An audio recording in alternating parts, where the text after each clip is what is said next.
Dalam Bapa dan Putra dan Roh Kudus. Amin. Allah yang penuh kasih, kami diajak untuk berdamai dengan siapa saja, dengan diri kami sendiri, dengan orang lain, apalagi dengan Tuhan. Dan Tuhan telah mendamaikan kami dengan pengorbanan putranya Yesus. Kami dapat melihat Allah lewat putranya Yesus, yang adalah sakramen, tanda kehadiran Allah dalam dunia ini. Bantu kami untuk bisa memahami, mengerti, dan membuang selubung pemahaman kami dengan Tuhan. Semoga kami memiliki pengertian yang dalam akan Allah, akan Yesus, Bunda Maria dan gereja. Terpujilah namamu kini dan sepanjang segala masa. Amin. Para saudaraku terkasih dalam Kristus, kita diajak, bahkan dikritik, bahkan diingatkan supaya memperhatikan hidup batin kita. Kenapa saya katakan hidup batin? Karena Yesus membandingkan pengikut Yesus dengan para Farisi, ahli Taurat, yang terlalu memperhatikan aspek lahiriah, aspek kelihatan, aspek hukum, aspek yang di luar.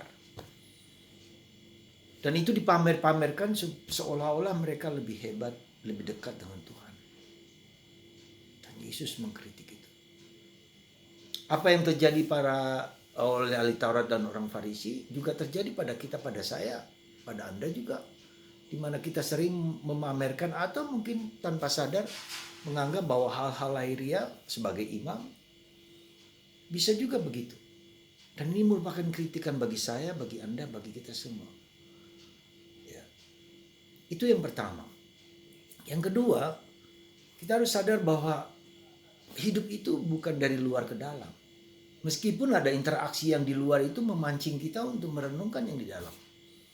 Tapi yang penting adalah dukin altum. Bagaimana hidup batinku, pikiranku, perasaanku, suasana hatiku, niat-niatku, dan motivasiku terutama.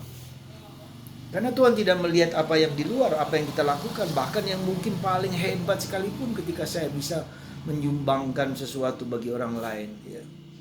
Di mana orang misalnya memperalat orang miskin untuk memperkaya diri, ada.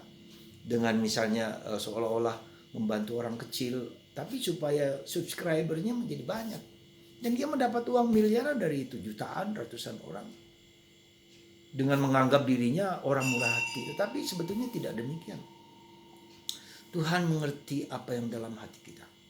Kita bisa ingat ketika Yesus mengecam orang kaya, ya, yang menyumbang begitu besar, tapi memuji janda miskin itu. Tuhan memperhatikan yang di dalam batin. Dan itu suatu proses perjuangan dalam diri kita, supaya kita bisa mengerti, memahami egoisme kita lewat mungkin yang baik, nampaknya baik, tetapi di dalam tidak. Nah, disitulah seringkali ketika Tuhan memberikan kepada kita apa? Penderitaan, kesulitan, masalah.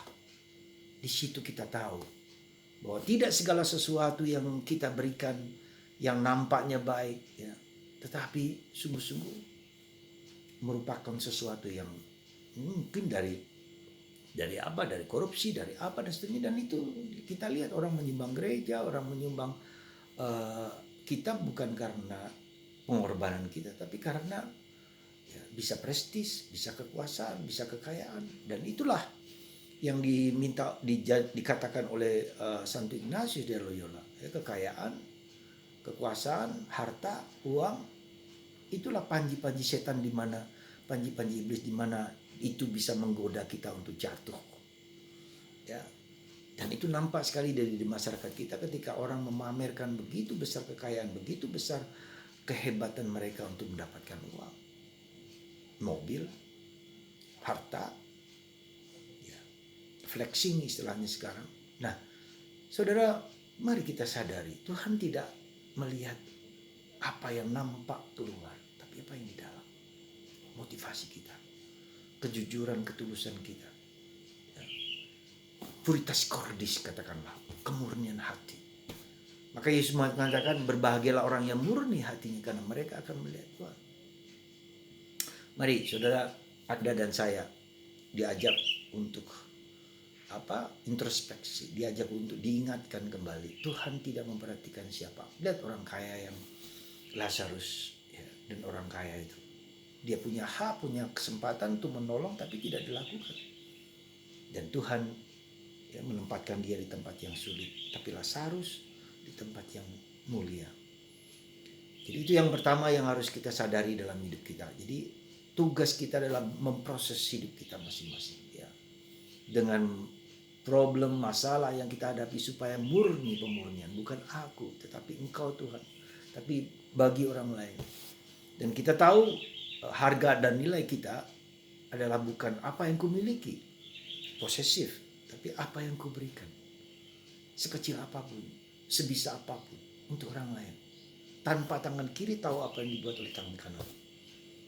Semoga peringatan Yesus mengatakan, hendaklah hidup keagamaanmu tidak sama dengan orang-orang Farisi, ahli Taurat. Kata-kata ini mengingatkan kita untuk hidup berkualitas.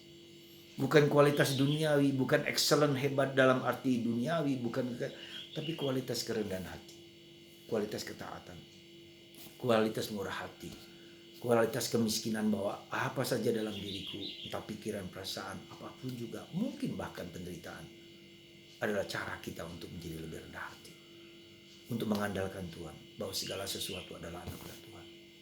Dan aku tak pernah boleh mengagung-agungkan apa yang bisa kulakukan dalam hidup. Semoga Anda dan saya, ya, berusaha saatnya sekarang ini untuk memurnikan puritas cordis. Berbahagialah orang yang murni hatinya, karena mereka akan melihat Allah. Dan kita punya kerinduan untuk melihat Allah.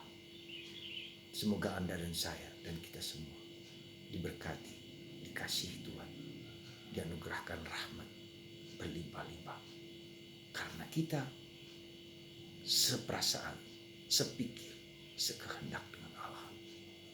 Dan Yesus adalah sentral kita, karena kemiskinannya lah. Berbahagialah orang yang miskin. Yesus telanjang, Yesus tak ada apa-apa. Dia tidak menyandarkan segala sesuatu pada kehebatan, kepada kepopuleran, kepada kuasa menyembuhkan, tapi menjadi miskin di salib. Dan itulah yang diwartakan oleh Paulus. Semoga kita mengerti keselamatan itulah yang dikehendaki Tuhan bagi kita, bagi Anda dan saya. Dan kita tetap damai dan kita tetap bahagia. Tuhan mengingatkan kita untuk memperhatikan hidup keagamaanku, sepikir, seperasaan dengan Yesus. Tuhan memberkati Anda dan saya. Bagi Anda yang sakit, disembuhkan oleh kuasa-Nya dalam Bapa,